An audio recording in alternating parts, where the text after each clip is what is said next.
Mother's Day to all the mothers and women that have been taking care of people all their lives, and it's a blessing. It's a true blessing. Let's worship today.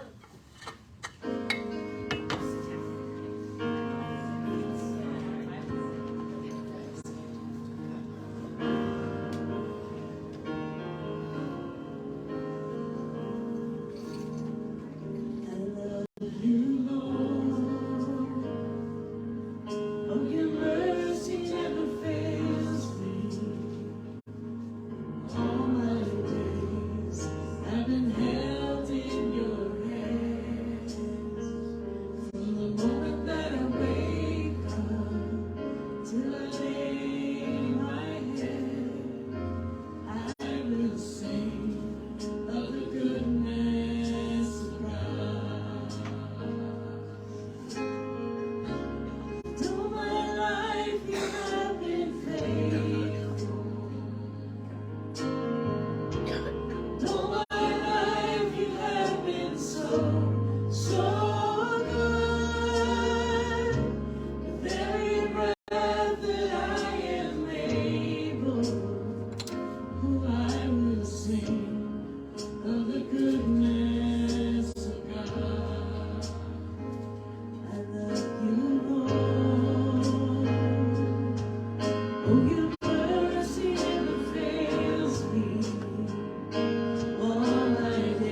To do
Jesus, we come and we just praise you.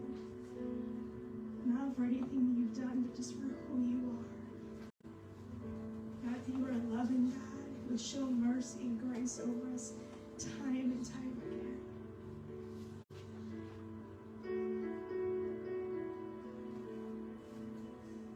So God, we just come and we are grateful today. We are thankful to be called your children. We're grateful that you desire to use us as a part of your plan, Lord. The fact that you don't need us, but God, you want us.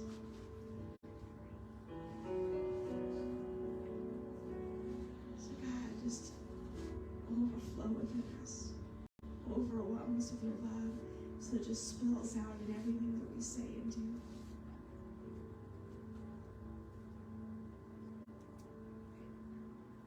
We're a beautiful reflection of a beautiful God.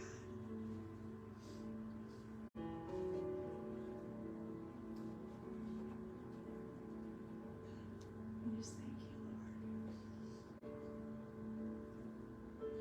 Lord.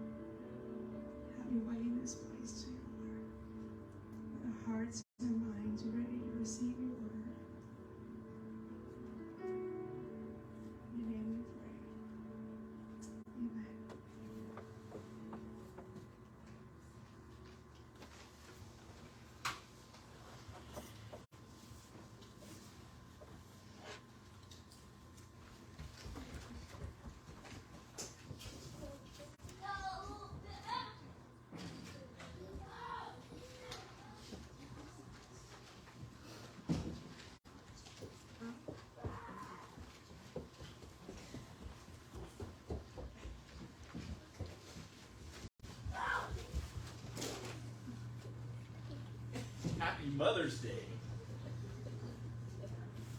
You know, sometimes with Mother's Day, then the guys are all like, I made it, you know, I'm still alive, and I'm not too terribly in trouble.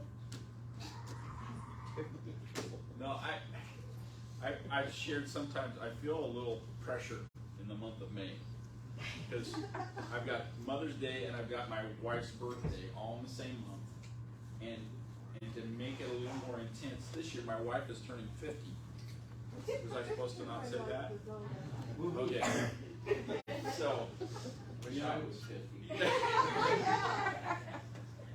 and so all those things I just like, ooh, there's a little anticipation, expectation of getting it right. And you think that after how many years of this, I would be pretty competent at it, but I still struggle. So anyways, happy Mother's Day.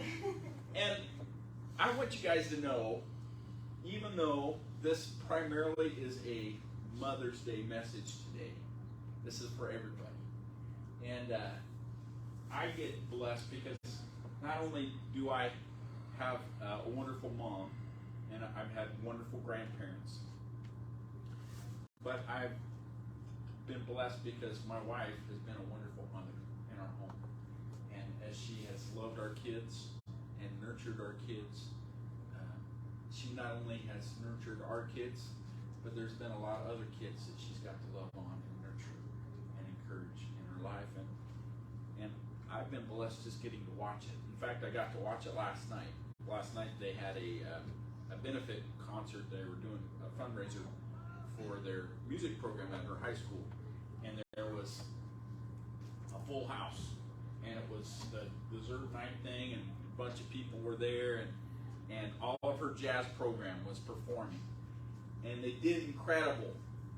And some of these kids had worked up special things that they were just doing, just a small group, that they had done on their own, and just to hear them perform and all their hard work, and all of them wanted to give Mrs. Trapp a hug, because it was like she was cheering them on the whole time, but they felt like Mom was cheering them on.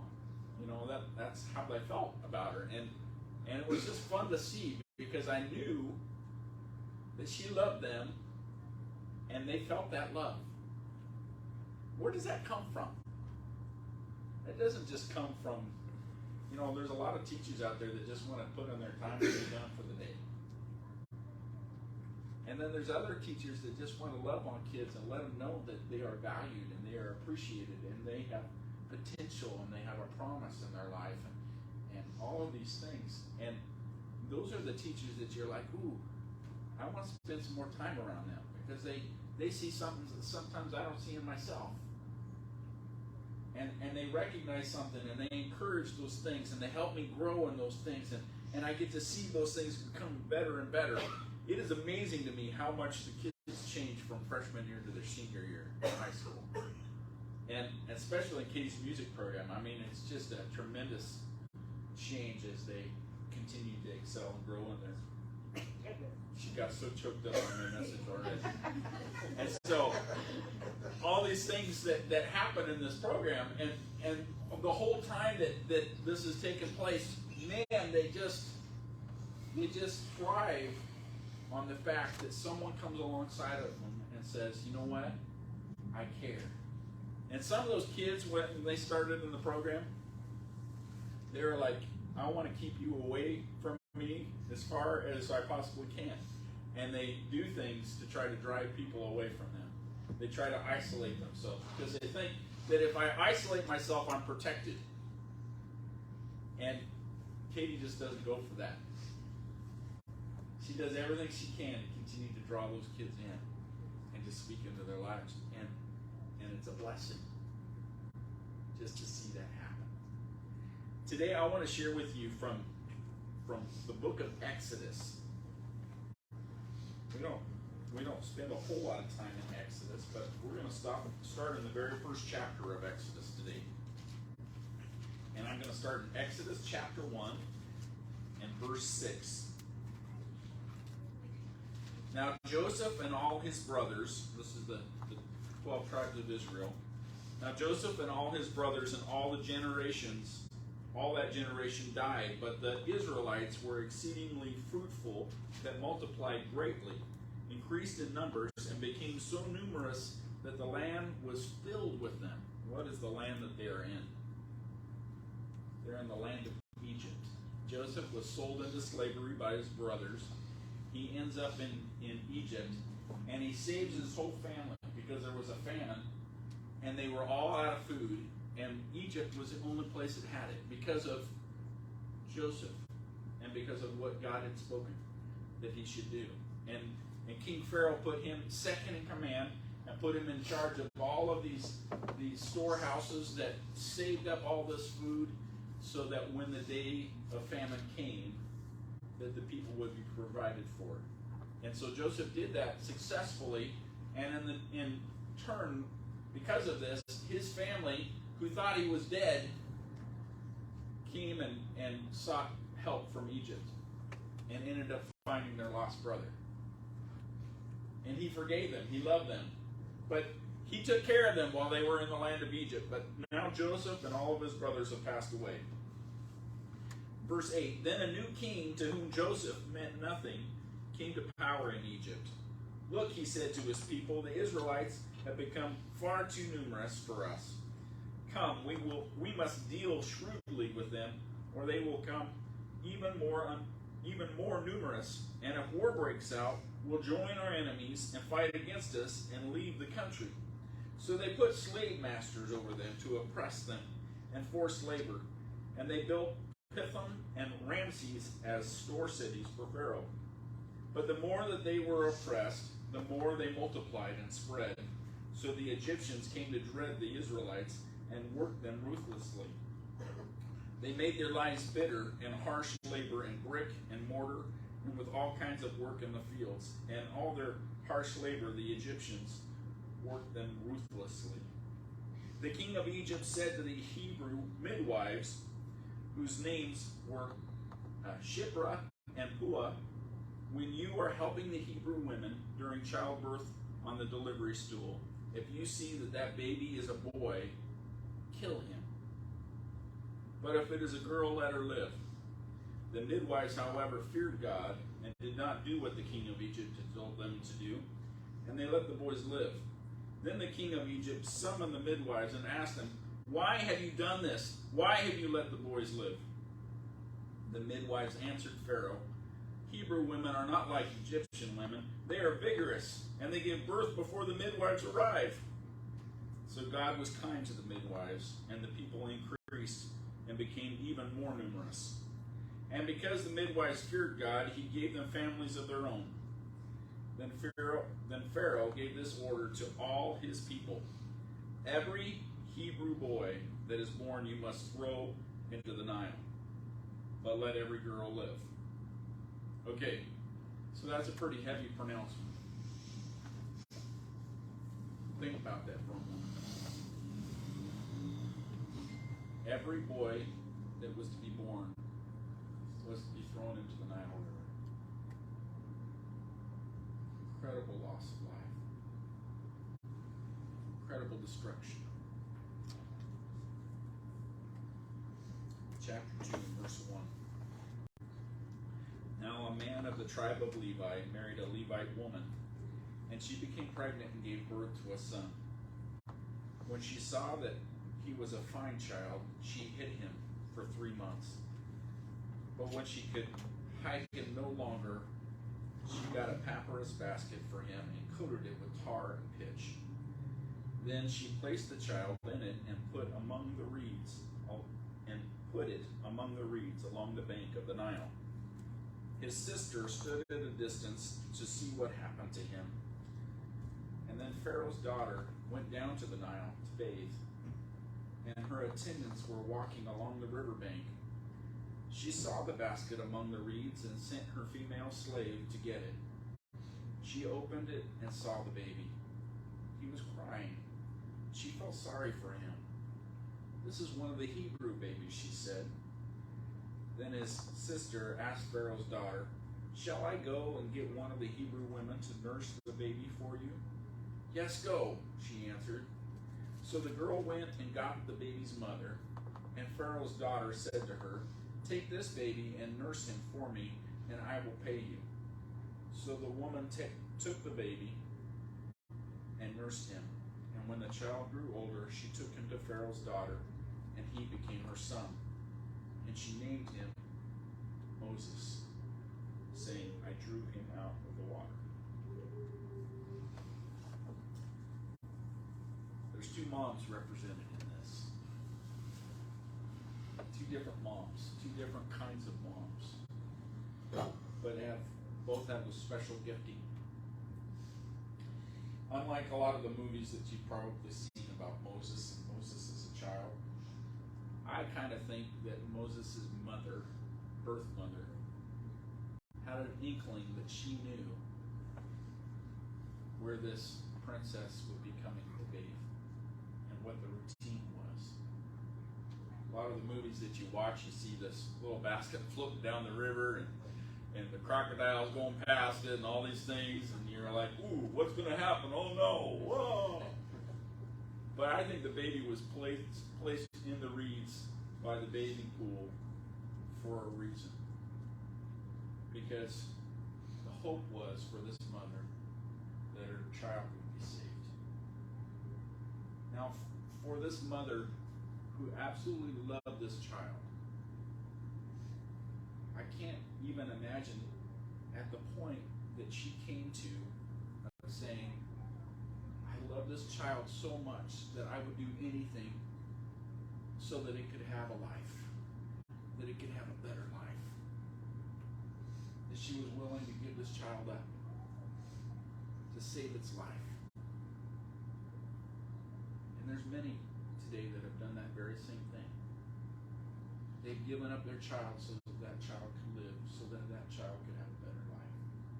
Not that they didn't love or care for that child, but they knew that they couldn't take care of him. Not in that circumstance. And they gave this child up. But she did it in such a way that she had high hopes for this child. She placed it in the right spot. And even though it broke her heart, she left her daughter there to watch over that child. Can you imagine his big sister sitting there just waiting for someone to come along and to hear her little brother crying in that basket, floating in the reeds of the river? Now, according to law, I don't know if you've ever thought about this, he was let go into the Nile. She did what the law said that she had to do. You ever thought about that? She let him go into the Nile, but she protected him. She cared for him. She placed a protector over him. And she placed him in a place where someone would hear and recognize there's a baby there. And then, by God's blessing, the right person came along, saw this child, cared for this child, decided this is a child worth saving, and said, I would like to have this child. And then God intervened and provided the birth mother to take care of this child, to bring him to the place where he was weaned, where he was ready to eat regular food. So this child got to be in the mom's home for quite some time under protection of the queen, or the princess. Isn't that awesome? I mean, just to think all of the little steps and following under the law, and yet God's provision and care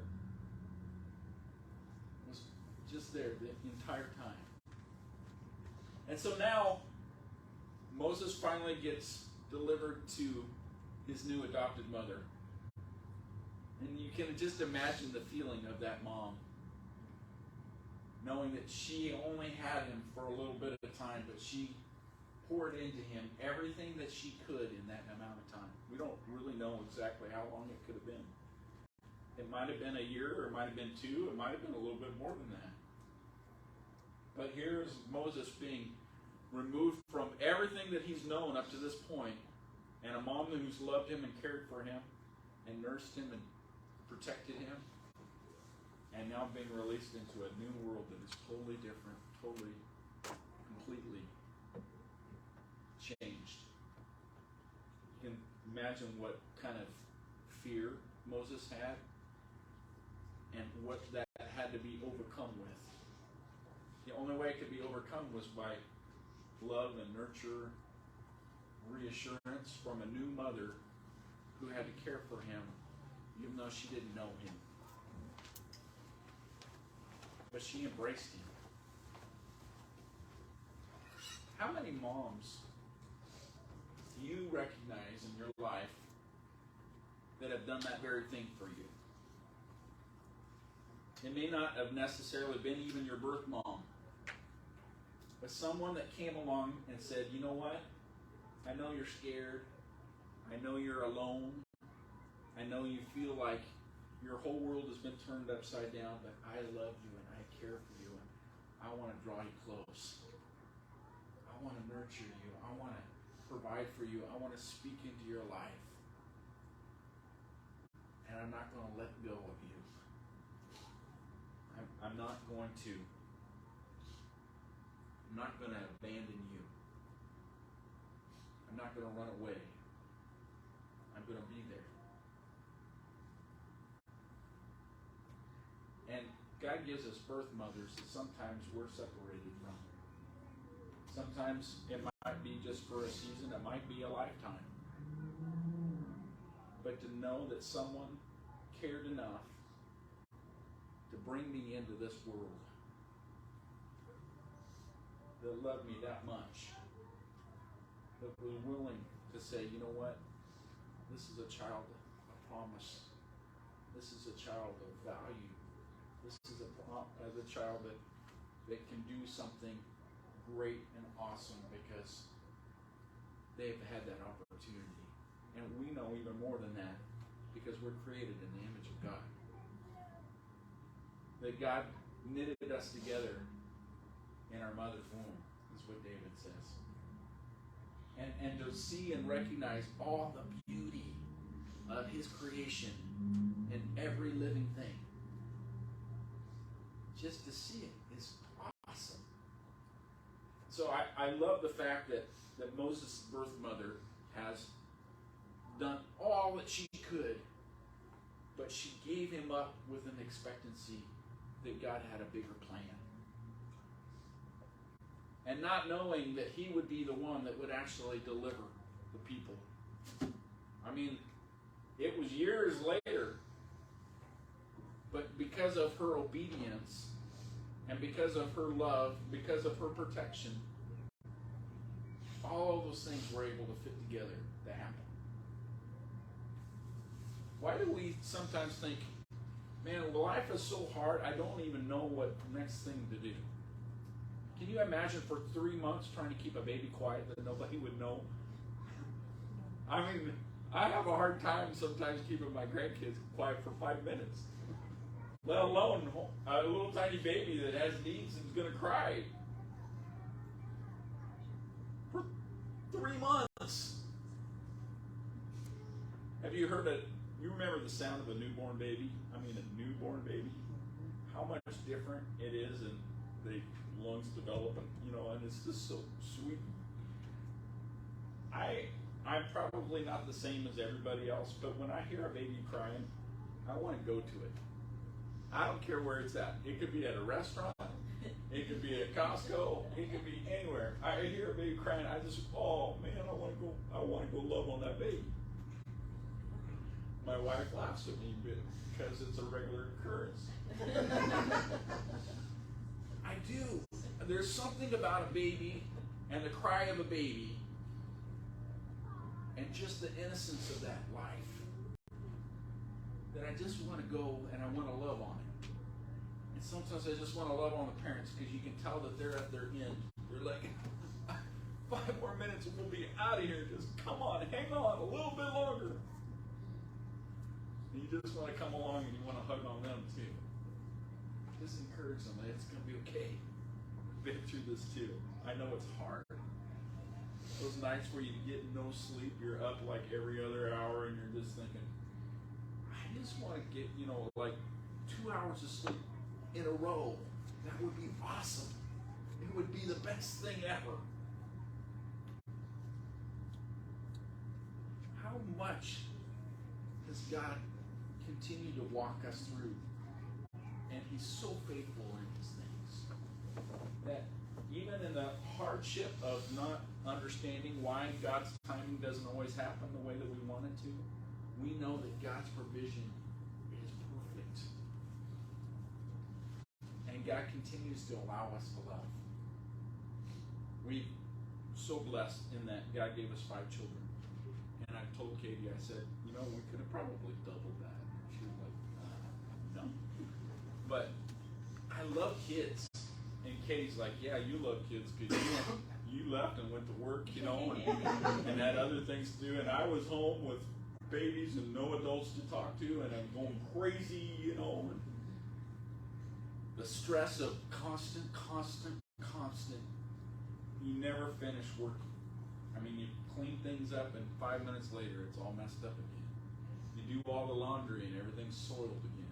Everything. It's just a non-stop run. And then sometimes you just throw up your hands and are like, I need a vacation. And you realize that you're just talking to little kids. And they're like, okay, Mommy, you have a vacation. They don't get it. They don't understand how much we invest into our children and how much we love them. How hard sometimes it is just to put one foot in front of the other. Now this is for guys too, all right? I understand, and I'm not saying that I was good at this, but I understand that there are times where moms just need a break. Absolutely need a break. And I've enjoyed, even now, having the opportunity to hang out with my grandkids from time to time. And having the parents be able to go do other stuff. And they hire my other children to be babysitters from time to time. But I absolutely love my grandkids. They wear me out completely, but I love them. I mean, just love my grandkids. And sometimes they are really calm, but that doesn't happen very often. Usually they're really excited, and they want to wrestle, and they want to play. My wife got me, for my birthday, Lincoln Logs kind of things. I'm sorry. Credit goes to Carissa and Kaylee. And anyways, they got me Lincoln Logs, and so I got down on the floor and played with my grandkids with the Lincoln Logs. What do they want to do when we build something? They want to break it. I'm like, man, we just spent a half an hour building this, and you want to smash it? Crazy. Let's appreciate it for a little bit longer, okay? Children are in a different place, and dads, we need to come alongside our wives and give them a break. We need to encourage them. Sometimes my wife, all she needed to do was to have an opportunity to speak to an adult. And it made all the difference. Because she hadn't got to talk to any adults all day. So when I finally got home, she was like, all right, I just need to unload a little bit. And she would talk to me, and I'm like, wow, you've had a busy day. It's been busy. I would, from time to time, do other things too besides listening. But the big thing was that my wife needed to verbalize some of the things that was going on in her life because she didn't have anybody to do that with. And husbands, we need to do that. I don't care whether our wives have children right now that they're taking care of. It doesn't matter if my wife is 50 or any other age. She needs to have time where she gets to share the things that are going on. And so we need to just stop and park ourselves next to our wives and just have an opportunity for them to share the busyness of what's going on in their life at that moment. You know that guys don't need to talk as much as wives do, biologically speaking. I mean, you ask a guy how's things going, and he's like, fine, it's all good. What's going on? Well, I worked on some stuff. You know, we're not really descriptive sometimes. And I understood all that. yeah. And so we say our stuff and we're done. And when I ask that to my wife, she's got a lot more vocabulary to describe those questions. Good for her. Yeah. But, and I know this isn't true for all women, but typically speaking, most women need to speak a lot more words in a day besides no and stop, you know? And so to have that opportunity for someone to just come along and ask questions and allow them to just share is critically important. I, sometime during the day, if things don't get super crazy, try to text my wife, even though she's gone to work. Text my wife and just ask her how her day's going. And I know that that's not anything special, but she knows that I'm thinking about her and that I care. And so somewhere during her break between one class to the next, she can see on her phone that her husband sent her a message and that he cares. How much more, guys, do we have a responsibility to come alongside and to encourage the ladies that are in our life? To show them that we appreciate them, that we care for them, that we want to see God's blessing and all that He's called them to, because He has incredible calling on each of these ladies that are in our lives. And they do so many things. My wife talks to me about the fact that oftentimes I just want to finish one thing, you know? And my wife's like, I've got 5 things going on right now at the same time. I'm working on this on the computer. I've got this message and stuff going on my phone. I've got these emails that are taking place. On and on and on. And I'm like, I just want to do one thing, you know? And she's like, come on, get with it. Talk to me. Tell me. I got other stuff going here. And guys, we don't... you know how many projects I have going right now that I can't get finished? It tears me up when I have something that I just want to do one thing and I just want to get one thing done and I feel like I can't get it finished because there's always something else. I just want to get one thing done. This morning, for years, okay, I'm picking on my wife quite a bit this morning. For years, we have been taking care of my wife on Mother's Day with breakfast in bed. And I've been doing this since my kids were little. And I'm down to one kid left in the house. Isn't that crazy? So Caleb and I served breakfast in bed to my wife this morning before I left for church. And the one thing that I got kind of done, trying to surprise my wife, but I do the same thing for her every year, is I get her these hanging baskets of flowers that we hang out in the back patio. And I always try to surprise her with them, although she knows that they're coming. She finds them every time before I ever get a chance to say, surprise, happy Mother's Day. Every year she finds them. This year I thought, okay, I'm the one that takes out all the garbage and recycle stuff since my kids are now in different places and Caleb does other stuff. I thought, there's no way she's going to see them. And I kind of hid them outside, back by the garbage cans and stuff. And sure enough, she took 2 boxes of stuff out there. She was like, there they are! It is really difficult to surprise my wife.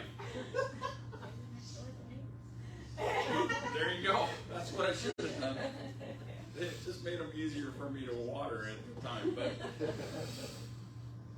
when we really care about the people that are in our lives, we go a little bit further than just, hi, how's your day? I mean, that's good. That's a good start. But we think about a little bit more than just, hi, how's your day? We want to be a blessing to others in our lives. And I know sometimes that's really hard because we got so many other things that are going on in our brains. And it's not that we want to be selfish. It's just that my mind hasn't gone from point A to point B. And I want to tell you, ladies, guys are kind of bad at that because all we're doing is thinking about that one thing.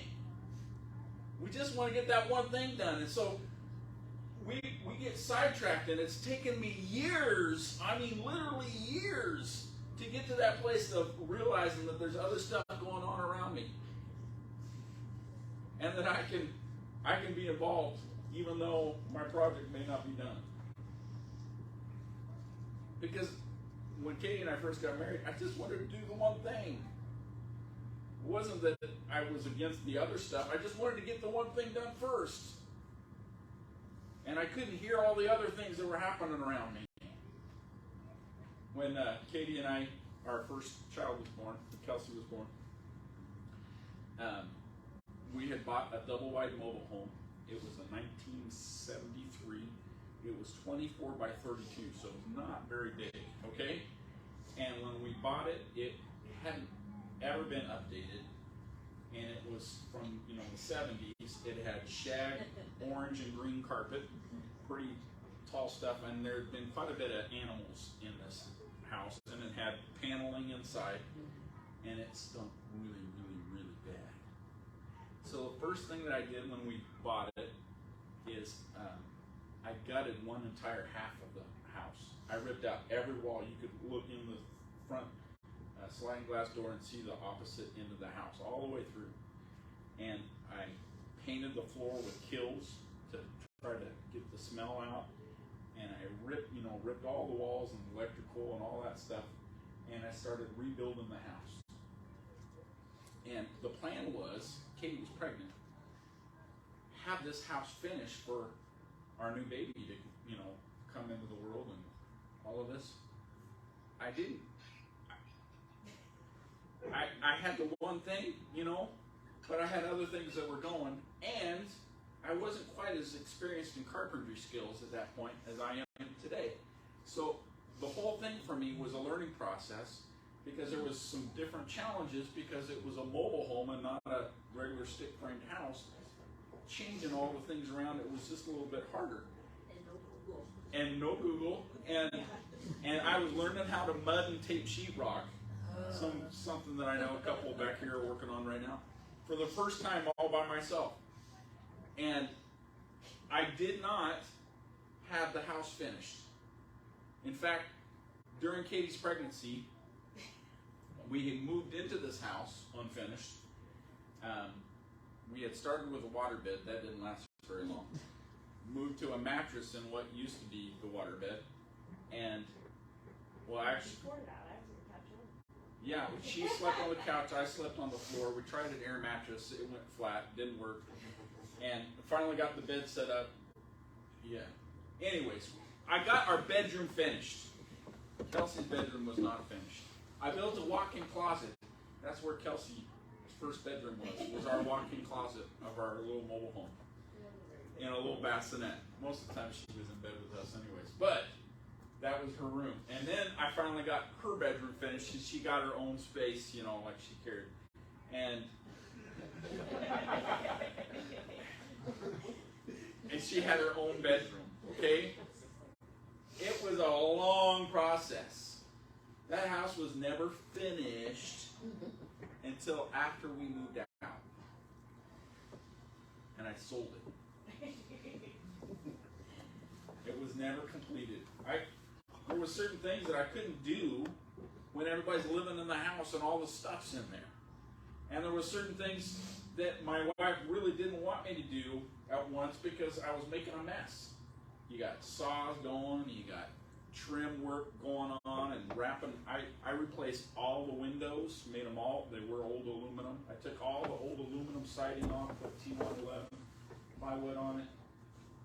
All the things that you do on fixing and building a house. My wife had a lot of patience with me. Although there was times that I think my wife was probably in tears. I just want to be able to do this or do this. And it wasn't quite normal. Okay? You guys maybe can relate. You probably have some memories of some things that you did. Okay. I say all of this because I know that women are tough ladies. I am amazed. I got to be in the room with my wife during all 5 of our deliveries. And I can't even fathom what my wife went through to bring my children into this world. I can't even fathom all the things that she's put up with me over the last 31 years. All the things that I dragged her through. All the things that I had these great ideas. And yet, she went with me through all of it. Guys, we got to take care of these ladies in our lives. We need to continue to come alongside of them. We need to be able to show them how much we care for them and continue to be cheerleaders for them, because they do that for us all the time. To be able to continue to speak truth and life of the blessing that we see in them and through them and all the things that they do in our lives, the encouragement that they bring to us, the fact that they haven't given up on us, and that they continue to support us and help us in the decisions and the choices that we make. Sometimes they're good decisions, sometimes they're not so good. When Katie and I, in that first little mobile home that we had like little to no money. So everything that I did on this house, I was finding, you guys remember the little nickel newspaper? I would dig through the little nickel looking for the supplies that I need at cheap to free prices. And we just did a little bit at a time as we had money to do it. And I had no money for bark dust. We had a little yard, and so there was a weigh station that wasn't too far from our house, and the semi-trucks would have to stop, and sometimes they'd be overweight, and so they would sometimes dump part of their load on the side of the road before they'd go on. And so anything that was dumped and left on the side of the road was up for grabs. So there were times where I grabbed potatoes, and I grabbed wood chips, and I did our whole front yard with wood chips, in our flower gardens stuff around there. We just made do. Our front entertainment center was pine boards and cinder blocks. That was our shelving system. It worked. And then I think about, my kids are getting to the place where they get their own places and they're finding things, Facebook Marketplace and different stuff. And how nice their places look compared to what they do. I mean, it's just night and day different. I'm thinking, man, you don't understand. We have so much to be thankful for in all the ways that God has blessed us. And to just see God's hand of provision and blessing in our lives. Ladies, I want to encourage you. You may have already raised a family, but God hasn't stopped calling you to be a mom. I mean, not just to those that you've given birth to, but to those that God continues to give you in relationship. To continue to speak and strengthen and to pour into and to continue to show them that you love them, that you care for them, that you want to nurture them and speak truth in life. And for those of you that maybe have never had children, you know what? God's called you into the same kind of relationship. Because God doesn't just bring us to this place of wanting and loving children as much as He calls us into relationship to be used by Him and to see those around us that God gives us a love for it. Just like, me at Costco or McDonald's or anywhere else where I hear a baby cry. I just want to go love on them. I just, When Katie and I go to different places and a baby goes by in a stroller or something, I'm always the guy that's looking to see the child. And if I don't say something, Katie's in awe. She's like, didn't you see that baby? I was too busy looking at this. And she's like, I can't believe, that was such a cute baby. I'm like, thanks. Yeah. What a treasure we have all around us of people and children and just opportunities to love and to be parents. Just to truly love and be parents. I mean, what a blessing. Just to see the relationships that God gives us to do that very thing. But you know what? God knows the desires of our hearts. And I don't know where you're at, but I believe that God has a perfect timing for all those things. And maybe you're thinking, well, I've been a mom for a long time. My kids are all grown up, and they're in different places now. I don't get to see them very often. My mom lives in Kansas. She comes and visits me once a year. She still drives all the way from Kansas because she wants to come and see her little boy. Boy, I look little. I am so blessed by that because she wants to continue to speak into my life. Maybe you would consider and pray, God, who else am I supposed to be a mother to today? Husbands, how can you come alongside the lady that God's put in your life to speak truth in life and encourage you, to continue to remember they are precious and they are tough ladies. They've gone through so much with you, and every day we have an opportunity to come alongside them and encourage them, speak life to them, and lift them up before the Lord. Pray for them. Pray that God would continue to use them. God would encourage them and strengthen them. No. There's a reason why there's two of us. God didn't send the disciples out ahead. Remember, Jesus prayed for the disciples, and then he sent the 12 out, and they went 2 by 2 into the different communities and cities where Jesus was getting ready to go to minister to. He then went and sent out 72 more. Did the same thing. Sent them all out 2 by 2. It says in Genesis that no suitable helper for Adam could be found. So he put Adam to sleep, and he took a rib from his side, and he created Eve. So that Adam would have someone like him, but different.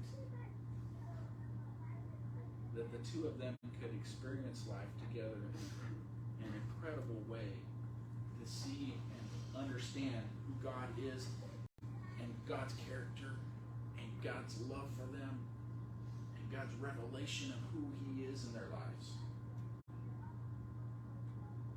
And we have that opportunity. So what a blessing just to come alongside and say, you know what, I'm with you. We're in this together. We're walking in expectation for what the Lord wants to do. What a blessing God has given us in these relationships. And maybe we're in a different season right now. Maybe that person's not there anymore. That doesn't mean that God doesn't give you relationships to continue to encourage and strengthen and to speak life to. God is so faithful to us. What has God called you to? Will you pray with me?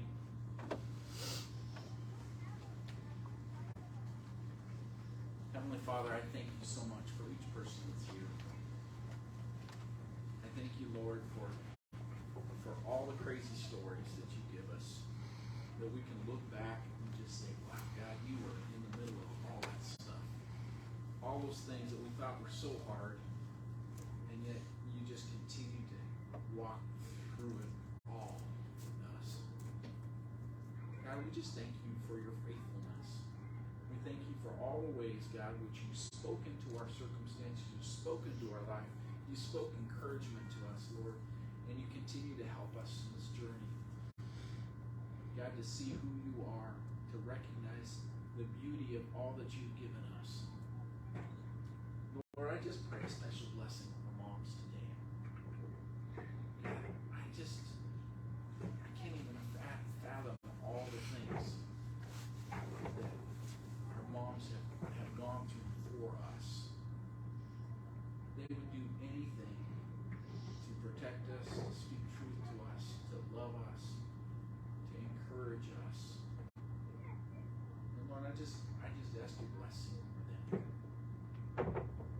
God, I thank you for all the ways in which you have used our moms to continue to help us grow into the people that you created us to be. And you use a mom to do that. We pray that your Spirit would just bless them today, that you would minister, encourage, and strengthen them. God, that you would continue to show them each day, God, how to love others around them, how to continue to walk in the fullness of who you called them to be as a mother. God, we just pray that even as dads and husbands, God, that you would continue to show us how to be an encouragement, how to recognize, God, that there's other things going on in our lives than just the one thing that we're trying to get done. God, to see and recognize the needs of our wives. God, that you would allow us to be a blessing and encouragement. God, that you would help us lift our spouse up to you. God, we just thank you so much for your love and your faithfulness today. God, and we just ask you